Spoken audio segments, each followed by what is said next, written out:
गुजर चुका था। मौसम सुहावना हो चुका था, ना ज़्यादा गर्मी थी ना ज़्यादा सर्दी थी। इस समय शाम के करीब 5 बजे थे और हम पुराने लखनऊ शहर के एक धर्मशाला के कमरे में ही थे। यह एक बंगाली धर्मशाला थी जिसे कोई धार्मिक ट्रस्ट चलाती थी। कहने के लिए तो यह एक धर्मशाला ही थी, किंतु किसी 2 स्टार होटल से कम नहीं थी। इनमें कमरे का किराया भी होटल से कम नहीं था। कमरे में सफाई पर विशेष ध्यान दिया गया था। डबल बेड पर बिछा बिस्तर, चादर, तकिए और बाथरूम सभी कुछ बिल्कुल साफ सुथरा था। ट्रेन से 11 घंटे के सफ़र के में थकान होने की लाजमी थी। जब मैं टॉयलेट से फ्रेश होकर आई तो अनुराग अपनी आंखें बंद करके लेटा था। मुझे आया जानकर अनुराग उठकर बैठ गया। तब मैं बेड पर ही उसके नज़दीक ही बैठ गई और उससे बोली, क्या सोच रहा है? अनुराग, किस चिंतन में खोया है? अनुराग विचारपूर्वक बोला, यही कि मैं स्वप्नलोक में हूँ या जानते हुए मेरे सारे सपने पूरे हो रहे हैं। कहाँ मैं खुद की दुनिया का सबसे बदकिस्मत इंसान समझता था और आज जैसे दुनिया का सबसे खुदकिस्मत इंसान हो गया हूँ। मैंने उससे मुस्कुराते हुए पूछा, ऐसा तेरे साथ क्या हो गया अनुराग? वह बोला, मैं IPS का फाइनल इंटरव्यू देने लखनऊ आया हूँ और ईश्वर खुद मेरे साथ मेरी प्रेमिका का रूप धारण करके आया है। आप इस देश प्रेम के हालतपूर्वक रूप में अनुकूल हैं।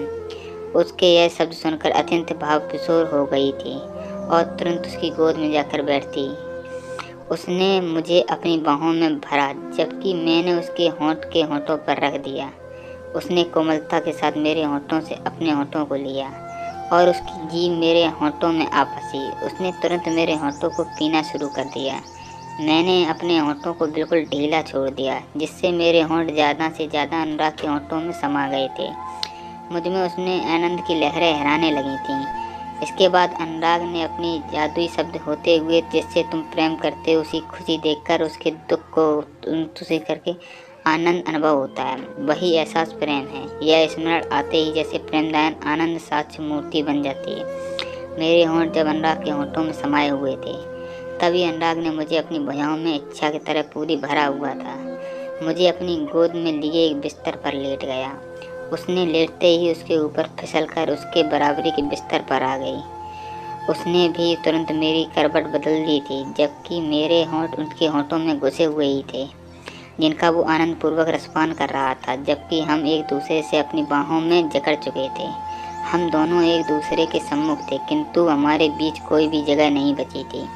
मेरा सिर अनुराग की बाईं भुजा पर रखा था, इसकी भुजा उसके मुझे कसकर चिपका रखा था। मैं नहीं जानती थी कि मेरे होंठों का रस पीते हुए कितना आनंद आ रहा होगा, किंतु मैं अपने होंठों से पिलाकर आनंद विभोर हो जाती हूँ। चूसते चूसते कभी मेरे होंठों से जोर से मुंह में खींच लेता था। मुझे तकलीफ़ तो होती ही थी, किंतु यह तकलीफ़ फाइनली आनंद दे रही थी। मैं दीवानी हुई जा रही थी। मैं जानती थी कि समय गुजर रहा है, किंतु मैं जानना नहीं चाहती थी कि घड़ी का समय क्या है। होंठों से पिला। अगर आपको स्टोरी अच्छी लगी हो तो कृपया मेरे चैनल को सब्सक्राइब ज़रूर करें। आज अगर कोई लड़की होती तो आप उसके चैनल को सब्सक्राइब करते।